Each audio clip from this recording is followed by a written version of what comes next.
여러분, 원하지 않았는데 험한 일을 당한 사람이 있습니다. 의도하지 않았는데 힘든 상황 가운데 들어간 사람들도 있습니다. 본인도 모르는 사이에 사람들로부터 미움받고 손가락질 당하고 비난받을 그럴 때가 있습니다. 이런 경우 정말 마음이 힘들죠. 때로 잠을 이루지 못할 수도 있습니다. 여러분, 이런 상황이 됐을 때 문제를 좀 피할 수 있다면 얼마나 좋을까요? 하나님께서는요, 우리의 이런 형편을 누구보다도 잘 아시는 것 같습니다. 성경을 보면 하나님께서는 억울하게 죄를 지은 사람을 위해서, 특별히 그 의도치 않게 살인이라고 하는 큰 죄를 지은 사람을 위해서 피난처를 만들어 주셨습니다. 그러니까 고의가 아니라 실수로 누군가의 생명을 해치게 되었을 때 이 보복자로부터 생명을 보존할 수 있는 그 피난처를 제공해 주신 것입니다. 이곳을 이제 도피성이다라고 이렇게 얘기를 하는데요. 오늘은 하나님께서 직접 만들어 주신 이 도피성 제도를 통해서 그 속에 들어가 있는 어떤 신학적 의미와 그리고 오늘날 우리에게는 이 도피성이 어떤 의미가 있는지를 살펴보려고 합니다. 여러분, 모세가 죽은 후에 하나님께서는 그 가나안 땅의 정복을 여호수아에게 맡기셨습니다. 여호수아가 이제 힘써 이 일을 감당을 했죠. 시간이 지나고 나이가 들어가니까 그도 이제 힘이 붙이기 시작합니다. 그래서 하나님께서는 각 지파들에게 이제 땅을 다 골고루 나눠주고 그들이 직접 자기 땅을 정복하라고 이렇게 말씀을 하셨습니다. 이런 내용이 여호수아 13장에서 19장 사이에 기록되어져 있습니다. 이렇게 이제 땅을 다 분배한 후에 오늘 본문인 20장으로 들어가게 되는데 하나님께서는 도피성을 지정하라고 말씀하셨습니다. 본문을 잠깐 보려고 하는데요. 여호수아 20장 2절에서 3절까지 말씀입니다. 이스라엘 자손에게 말하여, 우리 같이 한번 읽도록 하겠습니다. 시작. 이스라엘 자손에게 말하여 이르기를 내가 모세를 통하여 너에게 말한 도피성들을 너희를 위해 정하여 부지 중에 실수로 사람을 죽인 자를 그리로 도망하게 하라. 이는 너희를 위하여 피해 보복자를 피할 곳이니라. 아멘. 하나님께서 지금 여호수아에게 도피성을 지정하라고 말씀하셨어요. 도피성 제도는 당시 이제 눈에는 눈으로, 이에는 이로, 생명은 생명으로 이렇게 보복하는 이 보복법이 통용되는 이 세상에서 무고한 생명이 죽는 것을 방지하기 위해서 만든 그런 제도입니다.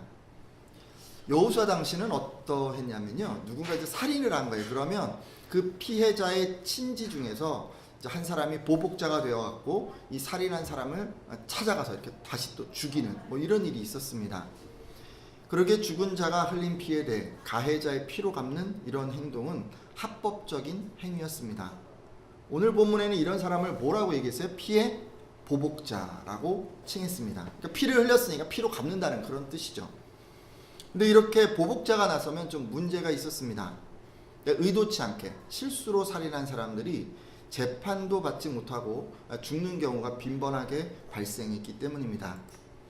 그래서 하나님께서는 무고한 희생을 줄이기 위해서 이 도피성 제도를 시행하라 하셨습니다. 그러니까 도피성에 피해야 하는 사람은 어떤 사람이에요? 빨간 글씨 부지 중에 실수로 사람을 죽인 사람. 이런 사람들이 도피성에 피해야 하는 사람들이에요. 그러니까 고의로 자기가 딱 죽인 그런 사람은 해당되지 않는 거죠.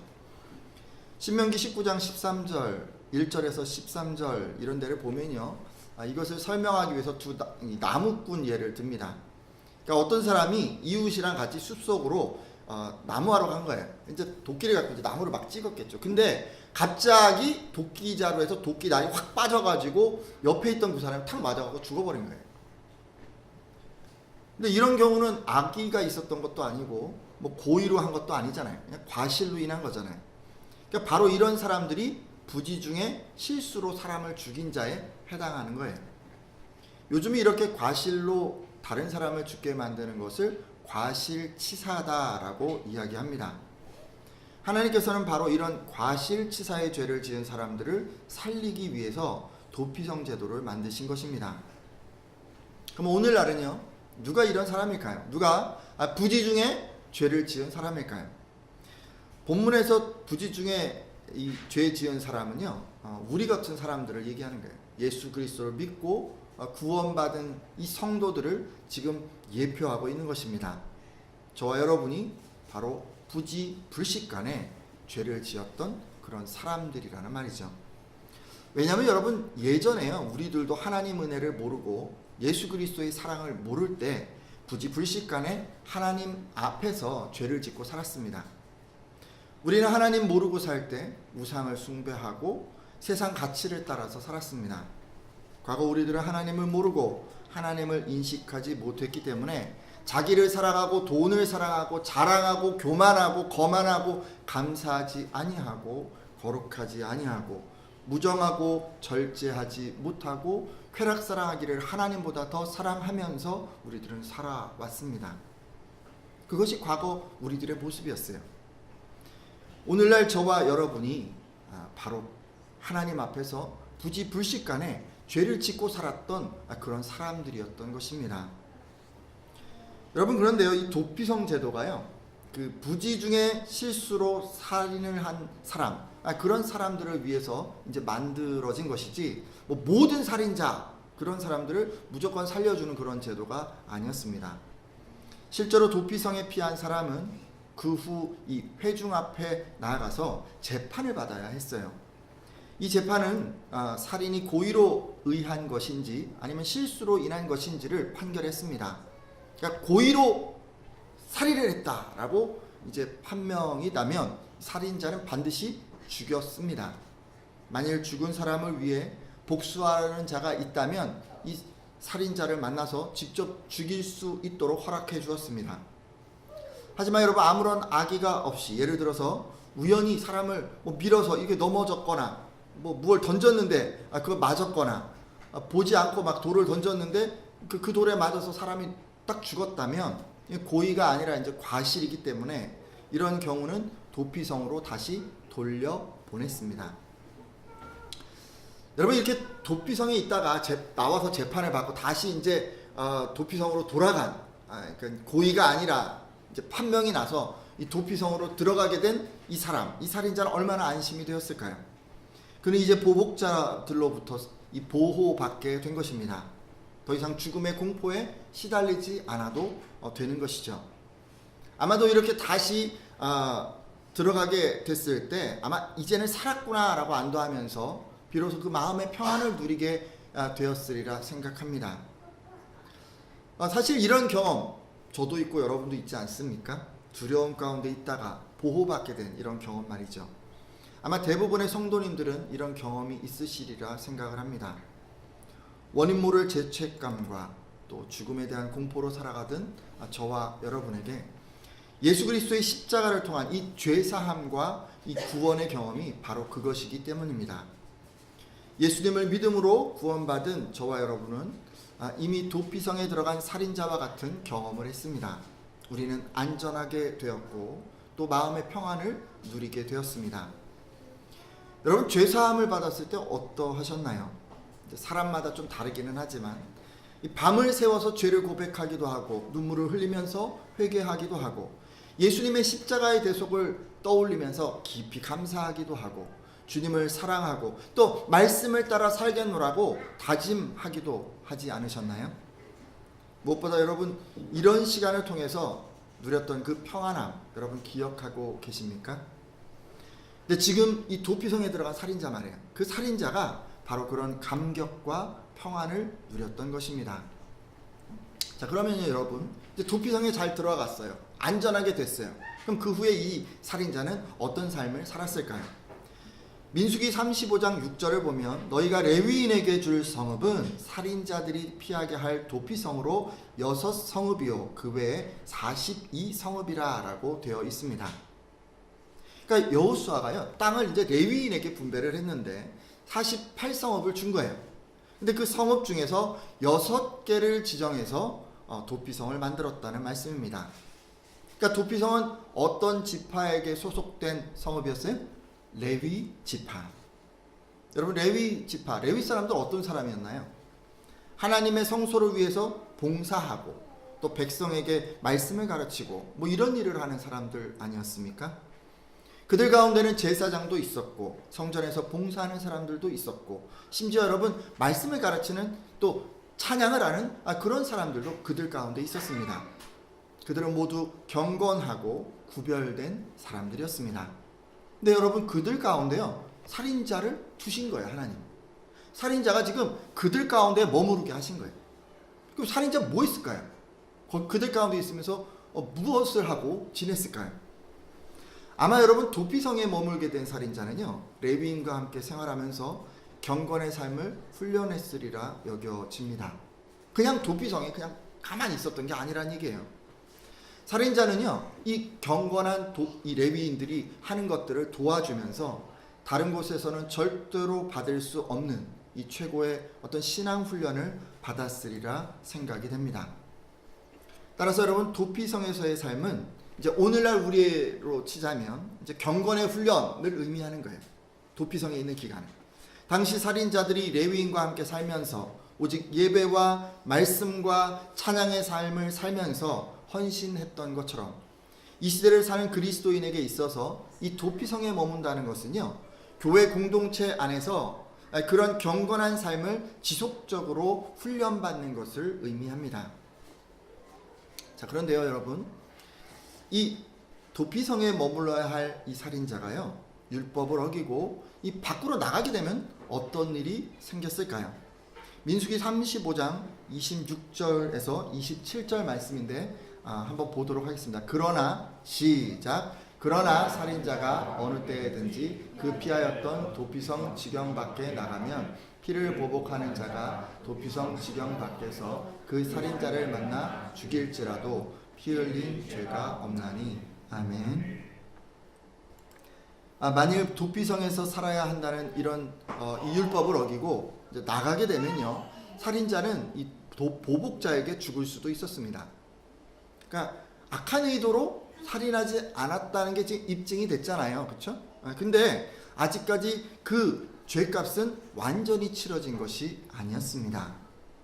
그렇기 때문에 살인자가 지금 도피성 밖에서 나갔다가 보복자를 만나면요, 죽임을 당할 수도 있었어요. 그렇다면 당시 살인자들은 제사장이 죽지 않았는데 왜 말씀을 어기고 이렇게 도피성을 나갔을까요? 우리는 다음 세 가지 경우를 생각해 볼 수 있습니다. 먼저 그들은요, 보복자를 만나도 피할 수 있어 라고 생각해서 나갔을 것입니다. 그러니까 보복자가 아무리 죽이려고 막 달려오고 뭐 이렇게 해도 내가 더 빨리 도망칠 수 있는 거예요.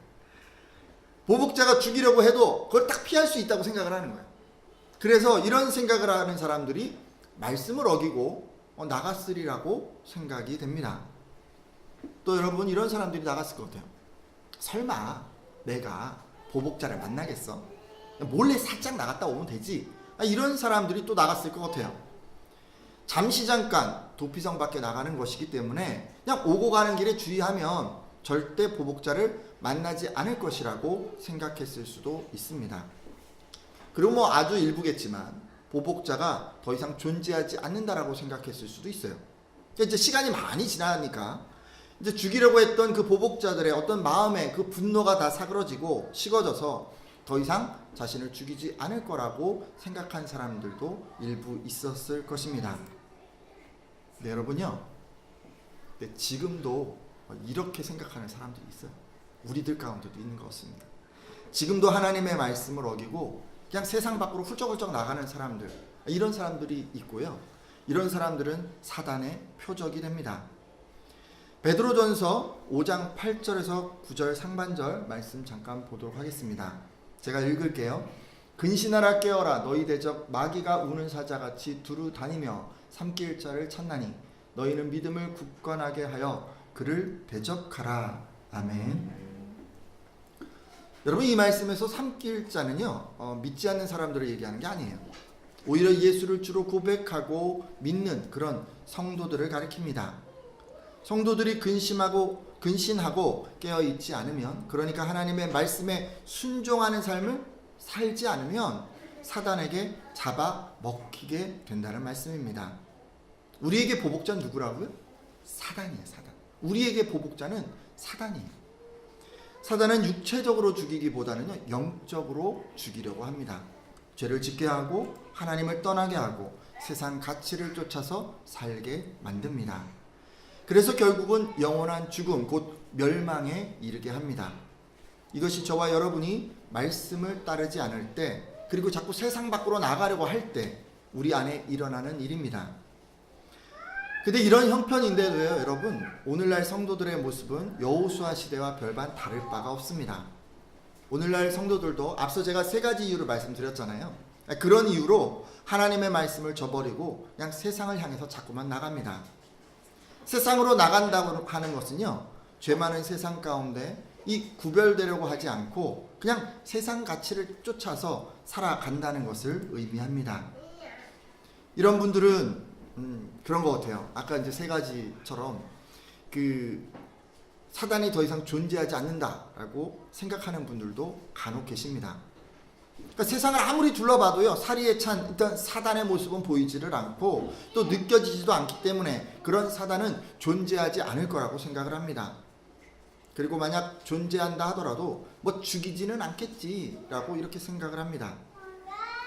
그래서 그냥 세상 가운데 어울려 살아가는 것이 더 이상 위험하지 않다라고 생각을 하고, 이런 성도들은 신앙 훈련을 받고 공동체 안에 더 머물러야 한다는 이런 말씀을 저버리고 그냥 세상 밖으로 나갑니다. 그리고 세상 가치를 따라서 살아가기 시작합니다. 하지만 성도 여러분, 사단은요 분명히 존재합니다. 그리고 지금도 우는 사자와도 같이 삼킬 자를 찾습니다. 여러분, 이렇게 경계하지 않고 그냥 세상을 향해 나가면요, 이런 사람은 반드시 사단의 주요 타겟이 되고 맙니다.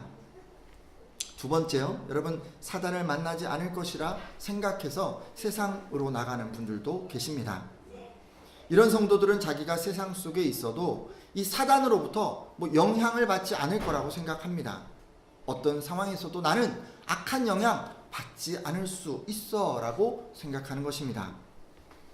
여러분, 예를 들어 이런 분들은요, 하나님의 말씀을 자기가 잘 듣고 익히고 교회 생활 열심히 했기 때문에 길거리 다니면서 눈에 들어오는 어떤 선정적이고 감각적이고 소비 지향적인 이런 광고를 보면서도 나는 영향받지 않을 수 있어 라고 자신합니다.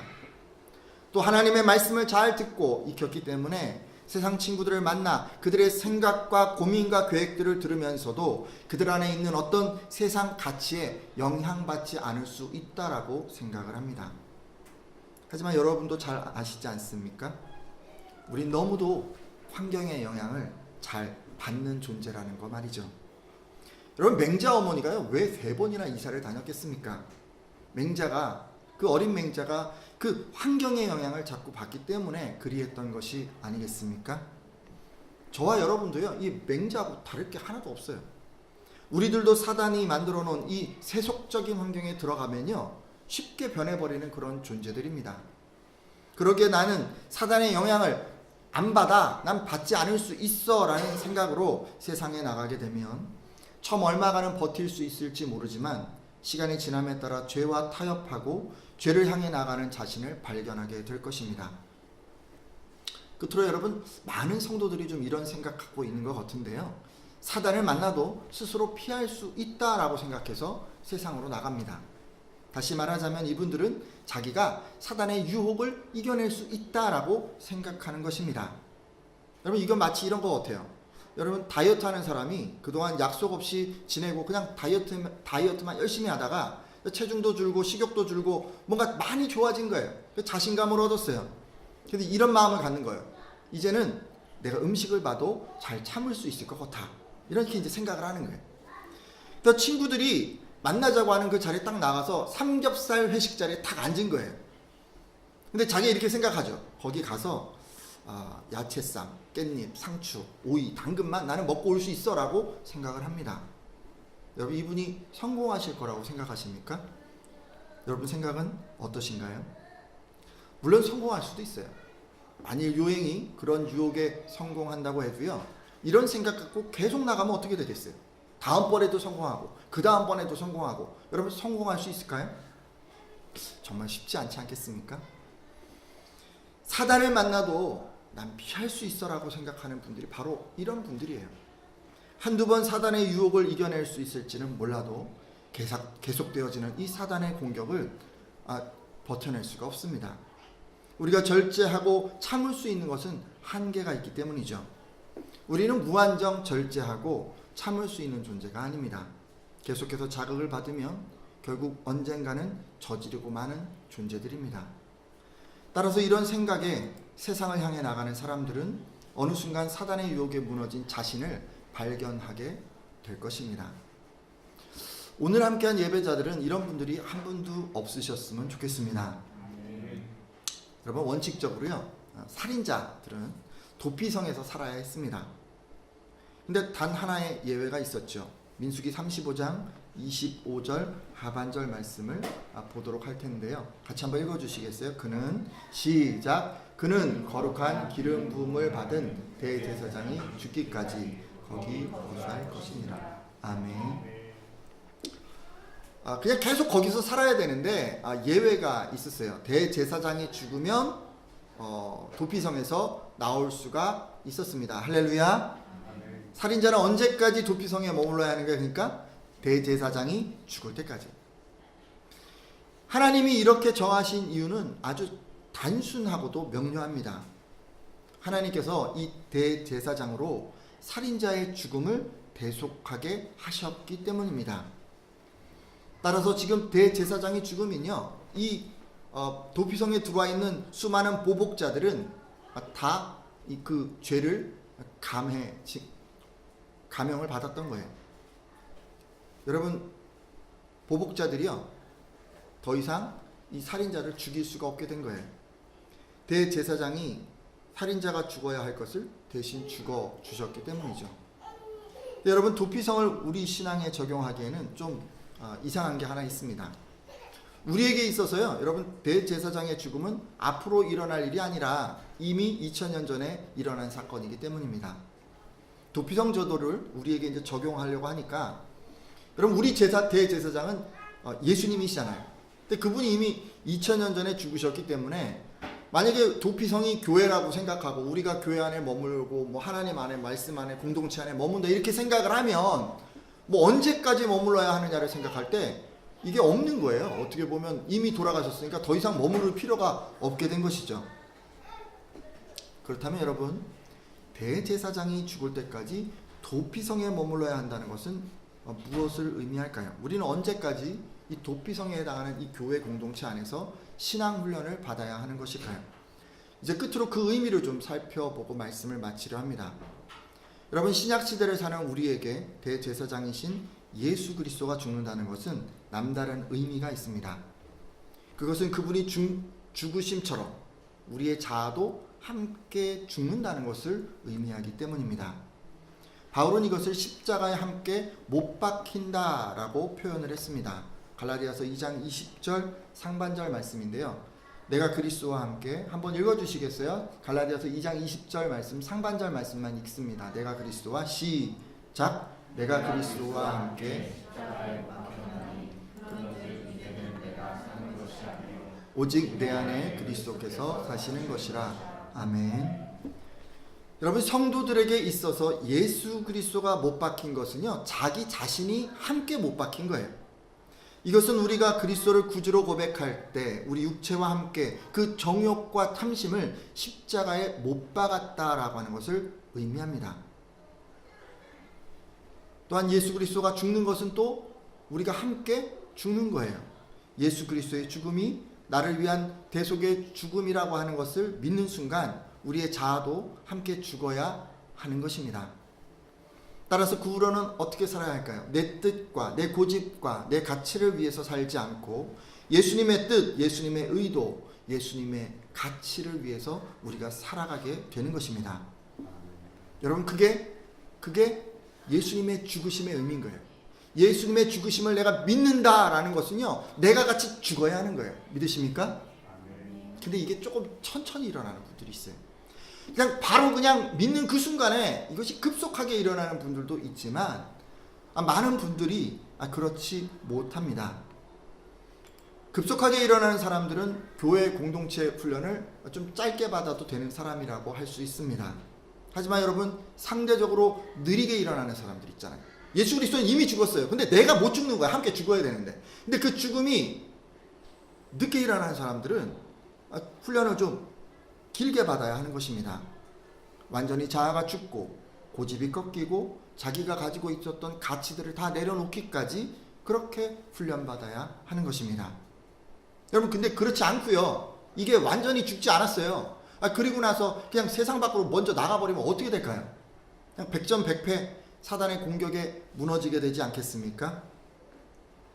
따라서 여러분, 도피성에서 대제사장이 죽을 때까지 머물러야 한다는 것은 오늘날 내 뜻, 내 고집, 내 가치를 위해서 살지 않고 예수 그리스도의 뜻, 예수 그리스도의 의도, 예수님의 그 가치를 위해서 살아가기까지 교회 공동체에서 말씀과 기도를 통해 이 영적 훈련을 받는 것임을 알 수 있습니다.